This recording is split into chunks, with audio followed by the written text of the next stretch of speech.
Salut à tous, c'est Théo de Nouvelle Classe, j'espère que vous allez bien, bonne rentrée à tous. Et aujourd'hui on se retrouve pour la deuxième vidéo sur le test de positionnement.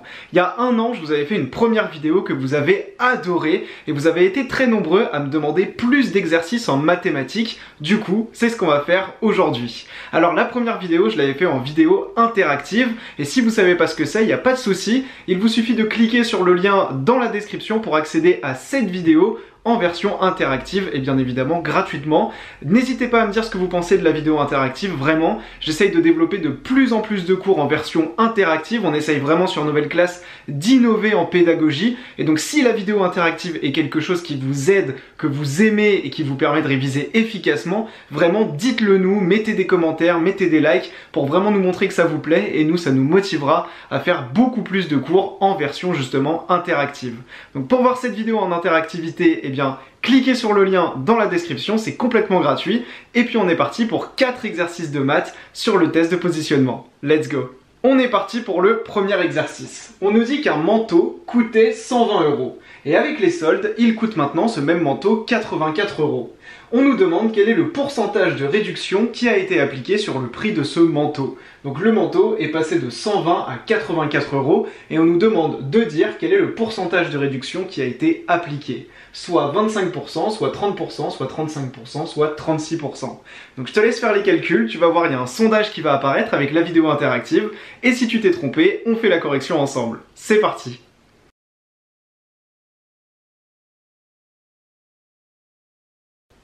Mon petit Novel, tu t'es trompé, mais il n'y a pas de souci, on va faire la correction ensemble. Pour savoir quel est le pourcentage qui a été appliqué, le pourcentage de réduction, la première étape c'est de calculer de combien le prix a été baissé. On est passé de 120 € à 84 €, donc pour savoir quelle est la différence entre ces deux sommes, on va commencer par faire 120 moins 84, ce qui est égal à 36. On sait donc que le prix de notre manteau a baissé de 36 €. Et donc ce qu'on va faire maintenant, c'est calculer ces différents pourcentages sur le prix de départ qui était de 120 € pour voir quel pourcentage correspond à 36 € sur les 120 € qu'on avait au départ.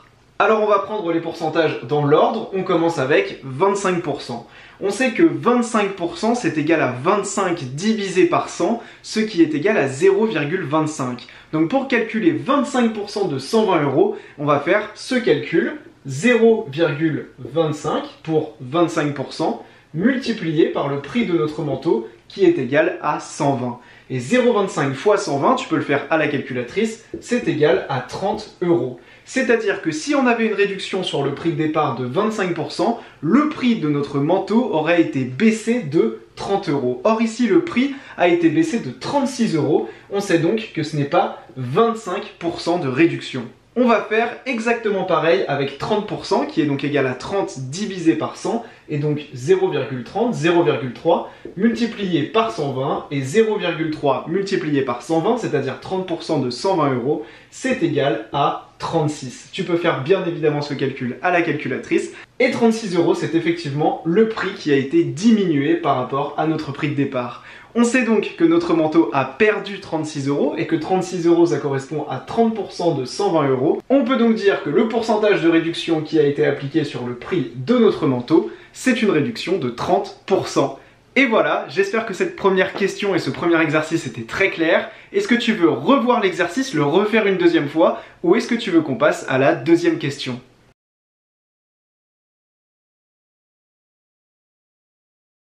Félicitations, vous avez trouvé la bonne réponse, alors on va tout de suite passer au deuxième exercice. On est parti, mes petits Novels, pour le deuxième exercice. On a représenté la courbe d'une fonction f qui est définie pour tous les nombres compris entre 1 et 8. Donc ici on a une courbe en rouge, comme tu peux le voir, dans un repère comme ceci, et c de f qui est donc la courbe de f qu'on a encore une fois représentée en rouge. L'objectif de cet exercice, c'est tout simplement de faire ensemble un vrai-faux. C'est-à-dire qu'à côté de cette courbe, on a 5 phrases qui sont celles-ci. 1 a pour image 0 par la fonction f, 7 est un antécédent de 4 par la fonction f, 3 est un antécédent de 4 par la fonction f, f de 3 est égal à 4 et f de 2 est égal à 5. L'objectif, c'est de dire si ces phrases sont vraies ou fausses. Donc je vais te laisser le temps de réfléchir à ces différentes phrases et donc à cet exercice. Je t'ai mis juste en dessous de la vidéo sur novelclass.com, tu peux aller voir, hein, juste en dessous sur cette page, tu as accès à l'énoncé tout simplement pour que tu puisses l'avoir sous les yeux, avec la courbe qui est représentée dans le détail pour que tu puisses pas te tromper. Donc juste en dessous de cette vidéo, tu as l'énoncé. La vidéo se met en pause, je te laisse réfléchir tout simplement à ces différentes phrases. Est-ce qu'elles sont vraies, est-ce qu'elles sont fausses? Et une fois que tu as fini de réfléchir par toi-même, tu pourras relancer la vidéo et on fera ensemble la correction pour savoir si ces phrases sont vraies ou fausses. Donc je te laisse réfléchir à ça et juste après que tu aies cherché par toi-même, on fait ensemble la correction. C'est parti!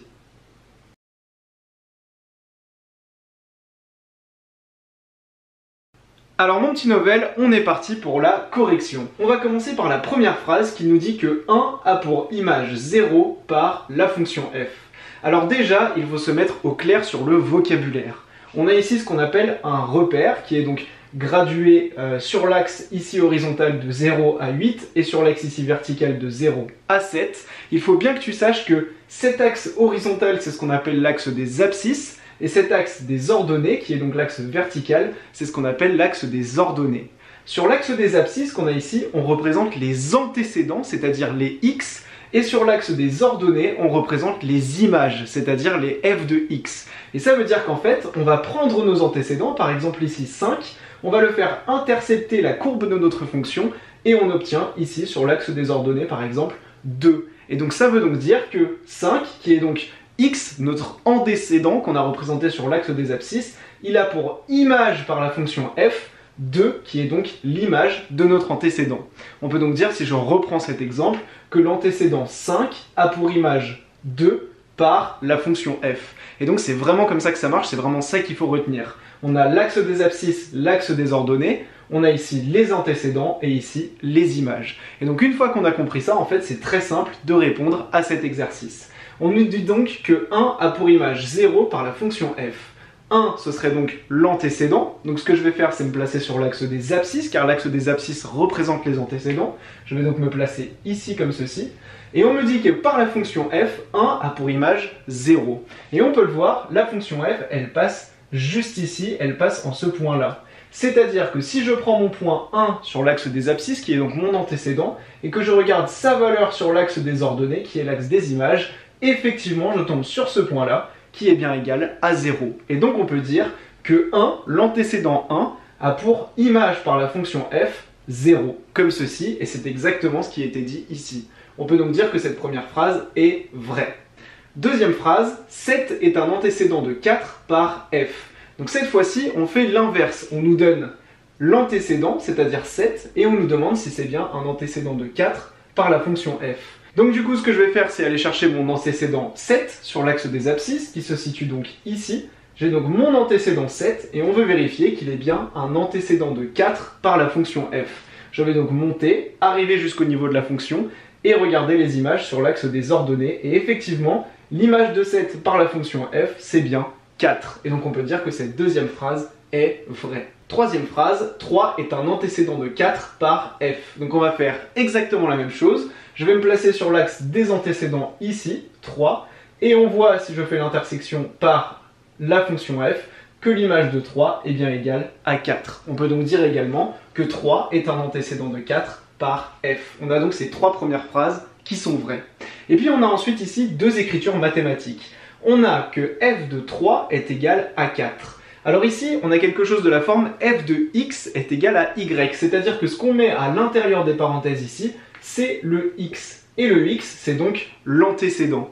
Il faut donc lire ça et comprendre ça de la manière suivante. L'antécédent 3 par la fonction f a pour image 4. Et en fait, c'est exactement ce qui était écrit ici. 3 est un antécédent de 4 par f. Ici, ça veut dire exactement la même chose, mais sous écriture mathématique. C'est-à-dire que le 3 ici, c'est notre x, qui est donc notre antécédent. Et donc, il faut lire cette petite ligne par 3, l'antécédent 3 par la fonction f a pour image 4. Et donc, du coup, effectivement, si je prends mes antécédents ici et que je le fais passer par la fonction f, donc 3 que je vais passer par la fonction f, j'obtiens bien une image égale à 4. On a donc que cette affirmation est vraie.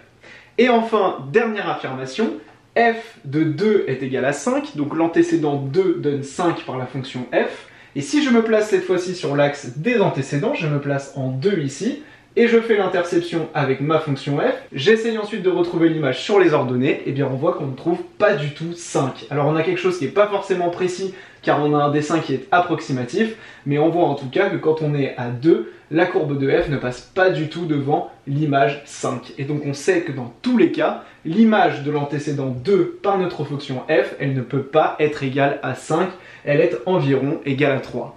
Et donc on peut dire que cette dernière affirmation est fausse. On a donc fini cet exercice de vrai-faux, les 4 premières affirmations étaient vraies et la 5e était fausse. J'espère que cet exercice était très clair pour toi. Est-ce que tu veux le refaire une deuxième fois ou est-ce que tu veux qu'on passe au 3e exercice ?